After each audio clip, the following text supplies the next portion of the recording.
Well, my friends, this is a very pathetic case. আজ দিনের শুরুতে 18 বছরের এই মেয়েটির প্যাথেটিক অত্যন্ত দুঃখজনিত কেসটা দিয়েই আরম্ভ করছি। এই ফুটফুটে সুন্দর মেয়েটি প্যারালাইজড হয়ে গেল। ওর কন্ট্রোলিং পাওয়ার নেই। ও লিখতে পারে না, কথা বলতে পারে না, হাঁটতে পারে না। ওর upper motor neuron, lower motor neuron, all sensations and jerks are lost. ও এখন কথা বলতেও পারছে না। ওর ভোকাল কর্ড প্যারালাইজড হয়ে গেছে। তুমি একটু কথা বলার চেষ্টা করো, তোমার নাম বলো, জোরে বলো, চেষ্টা করো। Very difficult and very painful to us, to everybody. এত সুন্দর বাচ্চা মেয়েটি, সো হ্যান্ডসাম লুকিং।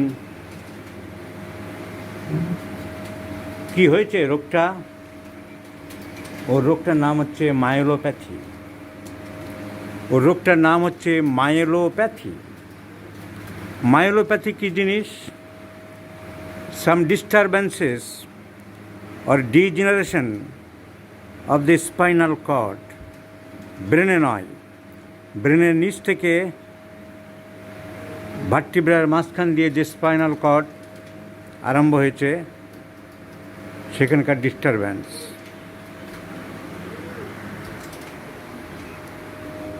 ব্রেনের prolongation of the brain, brain থেকে ভার্টিব্রাল কলামের মধ্য দিয়ে সেন্ট্রাল নার্ভাস সিস্টেমের যে অংশ ভার্টিব্রাল কলামের মাঝখান দিয়ে চলে গেছে। এমনি মাছ টাছ খাওয়ার সময় অনেকে দেখেছে যে পুরো সিদ্ধারা মাছের যে বড় কাঁটা, তার ভিতর দিয়ে যে সাদা একটা সুতোর মতন পাওয়া যায়, that is a spinal cord. এর ভিতর দিয়ে গেছে। ব্রেনের কোনো ডিস্টারবেন্স নয়, ব্রেনের ভিতরে কোনো ডিস্টারবেন্স এই রোগে হয় না। এর যা ডিস্টারবেন্স হয় স্পাইনাল কর্ডের মাঝখানে কোনো এক জায়গায় হতে পারে। হাড়টা ডাক্তারবাবু কিন্তু হাড়ে কোনো ব্যালেন্স নেই, হাড় পড়ে যাচ্ছে, সরে যায়, ডাক্তারকে দেখানো একটু শর্ট, তুই শর্ট শর্ট, কোনো দিকে হাড় কিন্তু ব্যালেন্স নেই, হাড়ে কোনো ব্যালেন্স নেই। এই যেদিকে সরবো পড়ে যাবে দাদা, এই জায়গায় কোনো দিকে ব্যালেন্স নেই, কোনো দিকে ব্যালেন্স নেই, এই কোনো দিকে ব্যালেন্স নেই, সামনে পেছনে পুরো।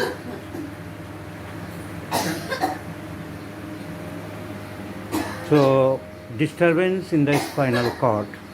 সাধারণত স্পাইনাল কর্ডে কোনো কম্প্রেশন হয়, চাপ পড়ে, কিন্তু এর যে রিপোর্ট দেখলাম স্পাইনাল কর্ডের কোনো কম্প্রেশন দেখতে পেলাম না।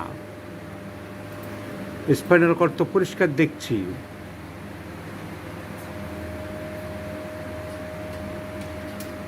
কিন্তু তবু ডিস্টারবেন্স দেখা দিচ্ছে।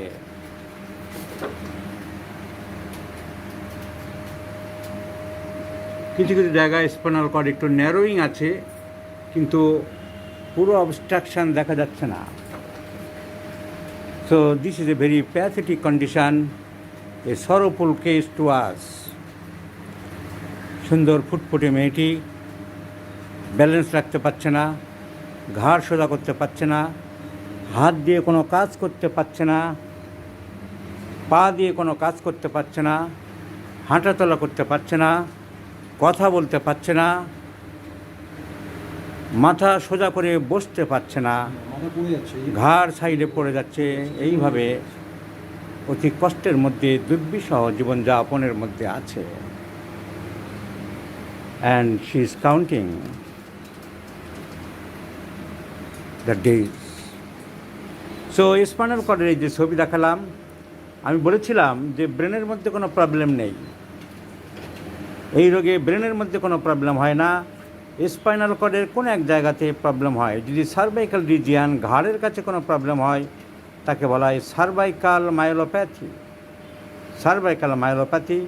যদি থোরাক্স রিজিয়ানে, যেখান থেকে রিপসগুলো গেছে, এই দুই দিকে রিপসের ছবি দেওয়া আছে, একে বলা হয় থোরাসিক মায়োলোপ্যাথি। আর লাম্বার রিজিয়ানে যদি কোনো প্রবলেম হয় তাকে বলা হয় লাম্বার মাইলোপ্যাথি। স্যাক্রাল রিজিয়নে যদি কোনো প্রবলেম হয় তাকে বলা হয় sacral myelopathy. So the disease is myelopathy. Myelopathy. Myelopathy means degeneration or destruction or inactivity of the spinal cord. তাতে কি হয়? স্পাইনাল কর্ডের ডিস্টারবেন্স হলে, স্পাইনাল কর্ড তো নার্ভস, বড় নার্ভস। ব্রেনের, আমাদের শরীরের সবথেকে বড় নার্ভ হলো ব্রেন, নার্ভের ভান্ডার, ডায়নামো। নার্ভের ডায়নামো হলো ব্রেন। তারপরে যে বড় নার্ভের অংশ সেটাই তো spinal cord, central nervous system. তো এই বড় নার্ভ যদি আঘাতপ্রাপ্ত হয়, কাজ না করতে পারে, যা কিনা সমস্ত ফাংশানগুলোকে করাচ্ছে, ধরে রাখছে, তাহলে হাত পা এরকম পড়ে যাবে, সোজা করতে পারবে না, কাজ করতে পারবে না, অসাড় হয়ে যাবে, নামনেস সেন্সেশান, ঝিনঝিন করবে, টিংলিশ সেন্সেশান, দুর্বল হয়ে পড়বে, weakness feeling, all the reflexes are lost, tonicity of the muscles lost, কোনো টোনাসিটি থাকবে না, পায়খানা প্রস্রাব কোনো কন্ট্রোল করতে পারবে না, ইনভলেন্টারি স্টুল অ্যান্ড ইউরিনেশন, হাত পা কাঁপবে, মোট কথা দুর্বিষহ জীবনের মধ্যে পড়ে যাবে। কিন্তু কেন হলো এই মেয়েটির? কারণ কি? জানা যাচ্ছে আগে একটু হাত কাঁপতো সামান্য, কিন্তু করোনা ভ্যাকসিন স্কুল থেকে দিয়েছিল দুটো। এই করোনা ভ্যাকসিন নেওয়ার পর থেকেই, খালি পেটে, যাই হোক, করোনা ভ্যাকসিন নেওয়ার পর থেকেই তার আরম্ভ হলো বলে অনুমান করা হচ্ছে। সঠিক কিনা আমরা জানি না, কিন্তু দেখা গেল প্রথম, তার আগে সবই নর্মাল ছিল। 1 ঘন্টা 1.5 ঘন্টা ধরে স্কুল যাওয়া আসা, সব কিছু, ঘরের কাজ কর্ম যাবতীয়। হ্যাঁ, হাত কাঁপতো বলে ছোকাছুকি রান্নাটা করতে পারতো না, কিন্তু আলু ভাজা, ডাল, ভাত, রান্না বান্নাও করতো, পুজো করতো, গীতা পাঠ করতো, সব কিছু, বাজার হাট করতো, রান্না মানে ঘরের, হ্যাঁ, সব কাজ ধীরে ধীরে করতো, কিন্তু সব কাজ করতো। So all the activities are normal. এই ভ্যাকসিন নেওয়ার পর থেকে কাঁপাটা বাড়লো, কাঁপাটা বাড়তে বাড়তে হাতটা উঠা বন্ধ হলো, ডান হাত উঠা বন্ধ হলো, তারপরে আস্তে আস্তে ঘাড়টা আস্তে আস্তে কমজোর হতে লাগলো, তারপরে পাগুলোও ভারী হতে লাগলো, তারপরে পা হাত অ্যাটাক করলো, আর পাগুলো যেটুকু ভাঁজ-ভুজ করতে পারতো এখন কিছুই করতে আমরা পারে পরিষ্কার না। জানতে পারলাম যে প্রথম ডোজ নেওয়ার পর থেকেই আরম্ভ হলো, কাঁপাটা আরম্ভ হলো, আর দ্বিতীয় ডোজ নেওয়ার পরে বাড়াবাড়ি আরম্ভ হলো। বাড়াবাড়ি বলতে কাঁপাটা বেশি হতে লাগলো, তারপরে হাতটা, প্রথম ডোজের কতদিন পরে দ্বিতীয় ডোজ নিয়েছিল? 1 মাসের মাথায় দ্বিতীয় ডোজ নিল। তাহলে করোনার জন্য হয়েছে আমরা গ্যারান্টি দিতে পারবো না, সঠিক বলতে পারবো না, কিন্তু শোনা যাচ্ছে, বোঝা যাচ্ছে the complaints are following corona vaccine. তাহলে ব্যাড এফেক্টস অফ ভ্যাকসিন বলে যে একটা কথা আছে, once again it has been established. তো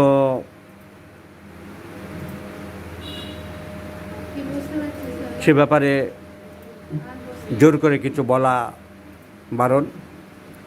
ওয়ার্ল্ড হেলথ অর্গানাইজেশন অসন্তুষ্ট হয়, ফেসবুক কোম্পানিরাও এসব বলা পছন্দ করে না, দুনিয়া একটা অন্যভাবে চলছে। কিন্তু আমরা দেখছি, রোগী বলছে, রোগীর গার্জিয়ানরা বলছে, আমরা শুনছি যে কমপ্লেন্স আর ফলোয়িং করোনা ভ্যাকসিনের পর থেকে হয়েছে। কিছু কিছু হয়েছে, অনেকে করোনা ভ্যাকসিন নিয়ে ক্ষতিগ্রস্ত হয়েছে, মারাও গেছে। তার মানে যে খারাপ, নেবে না সেটাও আমরা বলছি না, but there are side effects we have observed and it is the established truth. এখন এই মেয়েটিকে, এই ফুলের মতন সুন্দর নিষ্পাপ মেয়েটিকে বহু জায়গায় চিকিৎসা করানো হলো। They went at Bangalore Manipal হসপিটালে দেখানো হয়েছে। একে আমাদের গভর্নমেন্টের national institute of mental health and neuroscience, যাকে সংক্ষেপে বলা হয় নিমহ্যান্স, বেঙ্গালোরের নিমহ্যান্সে দেখানো হয়েছে।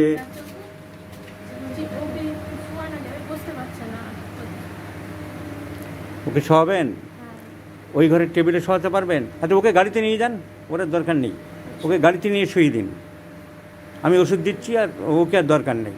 তুমি জিপটা একবার দেখিয়ে দাও, ডাক্তারদের শেখাচ্ছি, জিপটা একবার দেখিয়ে দিই। বড় করে। তো টাং খুব ময়েস্ট নয়, খুব ড্রাই নয়, একটু ট্রেম্বলিং সামান্য আছে। তো ওকে নিয়ে দাও। সো নিমান্সে দেখানো হয়েছে, মিলিটারি হসপিটালে দেখানো হয়েছে, পতঞ্জলি যোগা সেন্টারে দেখানো হয়েছে, বহু জায়গায় দেখানো হয়েছে। মেয়েটি কোনো ইমপ্রুভমেন্ট নেই। আর ইমপ্রুভমেন্ট হবে কেন? এই যে পতঞ্জলিতে দেখানো হয়েছে, আয়ুর্বেদিক হসপিটাল, সেখানে দেখা হচ্ছে কলকাতার বিশিষ্ট অ্যালোপ্যাথিক হসপিটাল, আমরিতে দেখানো হয়েছে বহুদিন। এখন সব জায়গার এদের যে প্যাকেটগুলো থাকে, প্যাকেটগুলোর উপরে খুব সুন্দর সুন্দর ছবি থাকে, সবার হাসি খুশি মুখ দিয়ে একটা ভালো বিজ্ঞাপনের ছবি থাকে, কিন্তু সেই হাসি তো আমরা সবসময় দেখতে পাই না। তোমাদের কভার মালাতে কি সুন্দর দাঁত বের করা ছবি থাকে, কিন্তু আমরা তো রোগীর কাছ থেকে, মুখ থেকে সেই ছবি দেখতে পাই না সব সময়। মেডিকেল সায়েন্সের সম্ভাবনা। তো যাই হোক, bad effects of corona vaccine. যদি মনে করি মেয়েটির দুর্বিষহ জীবন হয়ে গেল, she has been develop from cervical myelopathy, lumber myelopathy. Myelopathy in general এর তো নির্দিষ্ট উপরের পাঠে নয়, তাহলে শুধু হাতের দিক দিয়ে সীমাবদ্ধ থাকতো, এ পাও তুলতে পারছে না, পায়ের দিক দিয়েও সব কিছু, upper motor neuron, lower motor neuron, both are affected. So total myelopathy. কী ওষুধ দেবো, কী চিকিৎসা করব? ভেরি প্যাথেটিক কেস, অত্যন্ত দুঃখজনক ঘটনা। আমাদের সবাইকে হৃদয় বিদারিত করে এই সব কেসগুলো দেখলে। মেয়েটি মাইন্ড হলো মাইল্ডনেস, খুব ঠান্ডা স্বভাবের। ও ঝগড়াঝাটি কোনো কিছুই করে না। কেউ একটা চড় মারলেও চড় খেয়ে বাড়িতে আসতো, তুমি বলেছ। খুব ঠান্ডা স্বভাবের মেয়ে। সময় আমার মেয়ে কারোর সাথে লড়াই ঝগড়া খারাপ কথা কোনো কিছু না, এত ভদ্র আর এত শান্ত আমার এই। So very mild and gentle temperament. ভাবতেই পারিনি যে এরকম হয়ে যাবে আমার মেয়েটা। উইপিং ডিসপোজিশন, থার্স্টলেস, পিপাসা নেই। পিপাসা কি বরাবরই কম ছিল? না, খাচ্ছিল 3-4 দিন ধরে। আগে পিপাসা কেমন ছিল? 3-4 লিটার জল খাওয়াচ্ছিলাম ধরে। না খাওয়া চলে না, বরাবরই পিপাসা থাকতো। আগে যে খুব মেয়েটা মানে 3 বছর 4 বছর আগের থেকে তুমি দেখতো মেয়েটা খুব জল খায়, সেরকম ছিল না। তখন জল খেত, এই 3-4 দিন ধরে। 3-4 দিন খাচ্ছে না, কিন্তু নর্মালি মানুষ যেমন জল খায় তেমনি খেত। তো এরকম ভদ্র সভ্য শান্ত শিষ্ট মেন্টাল সিমটম পেয়ে আমরা পালসিটেলার দিকে যাব কি না পিপাসাটা জিজ্ঞাসা করলাম, কিন্তু ওর পিপাসা আগে নর্মাল ছিল। ওর পালসিটেলার আরেকটা সিমটম পাওয়া গেল, ওর প্রথম মাসিক অনেক দেরিতে আরম্ভ হয়েছে। প্রথম মাসিকটা আরম্ভ হয়েছিল যখন ক্লাস 8-এ পড়তে, তুমি বলেছ। তা ক্লাস 8-এ মানে ধরে নেওয়া যায় 7-8-এ, তাহলে 14 বছর বয়সে। সো মেনার্কি একটু লেট, যেটা পালসিটেলার একটা সিমটম। মেনার্কি মানে বিগিনিং অফ মেনস্ট্রুয়েশন লেট, সাধারণত 9, 10, 11-তে আরম্ভ হয়ে যায়, ওর 14-তে আরম্ভ হয়েছে। সো মেনার্কি লেট, কিন্তু প্রত্যেক মাসে পিরিয়ড কি হয়ে যেত? তো হোক, প্রত্যেক মাসে কি টাইমলি হয়ে যেত না 2 মাস 4 মাস বন্ধ থাকতো? There is no history of amenorrhoea, no history of amenorrhoea, no dysmenorrhoea. মাসিকের সময় খুব পেট ব্যথা বলতো না, নো হিস্ট্রি অফ ডিসমেনোরিয়া। ও ঘরের দরজা জানলা বন্ধ রাখা পছন্দ করতো না খোলামেলা পছন্দ করতো? খোলামেলা পছন্দ করতো। She preferred open air.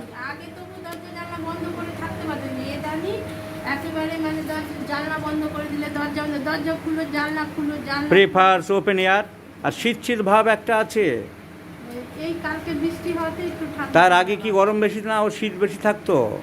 না, ও ঠান্ডা গরম কোনো অত বোঝা যেত না। সো ঠান্ডা গরম খুব একটা বোঝা যেত না। সো মেন্টাল সিমটম,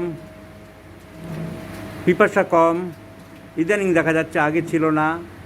মাসিকের তেমন কোনো গণ্ডগোল, amenorrhoea, dysmenorrhoea, painful menstruation, scanty menstruation, profuse menstruation এসব ছিল না, নর্মাল।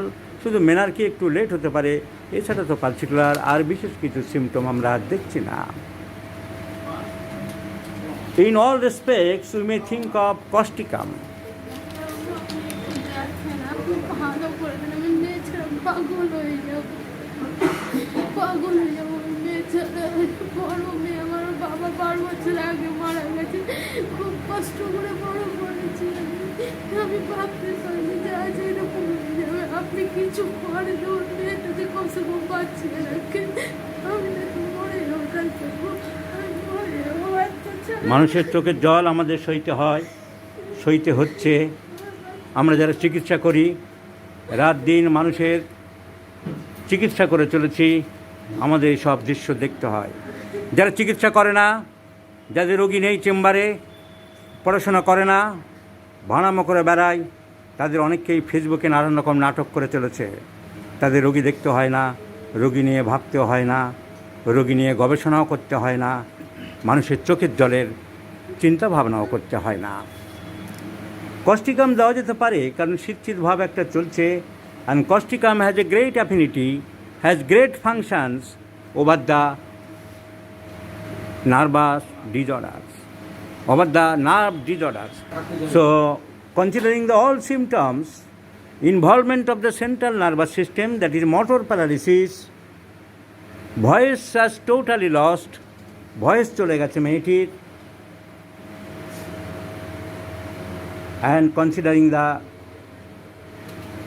tremor, hoarseness, chilliness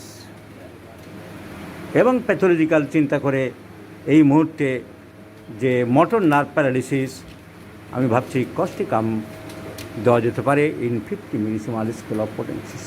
ও দয়ামায়া তো ছিল, খুব নিষ্ঠুর প্রকৃতির ছিল না। টেনশন বেশি করতে সব সময়, যে কোনো ব্যাপারে ভাবনা চিন্তা। আমার কষ্ট দেখতে পারে না, তোমার কষ্ট দেখতে পেত না।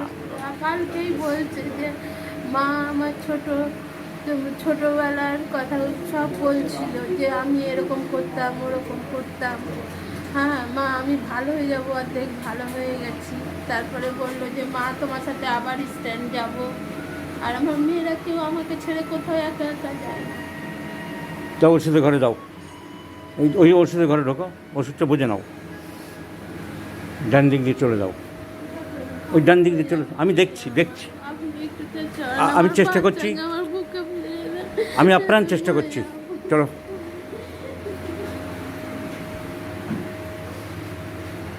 ওই ঘরে ঢোকো, ডান দিকের ঘরে ঢোকো।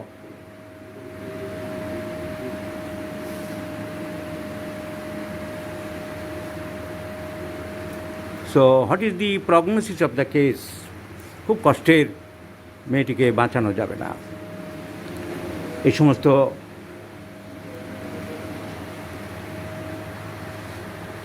করুণ দৃশ্য আমাদের দেখতে হয়, চোখের সামনে বুঝতে পারি মেডিকেল সায়েন্সের কোনো ট্রিটমেন্ট নেই, কিন্তু মুখের ওপরে আমরা বলতে পারি না। এটাও আমাদের একটা বড় কষ্ট। এই ফুটফুটে মেয়েটি পৃথিবীতে ঠাকুর, দেবতা, ঈশ্বর, উপরওয়ালা, মানুষের কত ভক্তি, শ্রদ্ধা, কত বিশ্বাস, এইখানে আমি প্রশ্ন তুলি মাঝে মাঝে। এই ফুলের মতো নিষ্পাপ ছোট্ট মেয়েটিকে তার বাঁচানোর কোনো মেডিকেল সায়েন্সের রাস্তা নেই।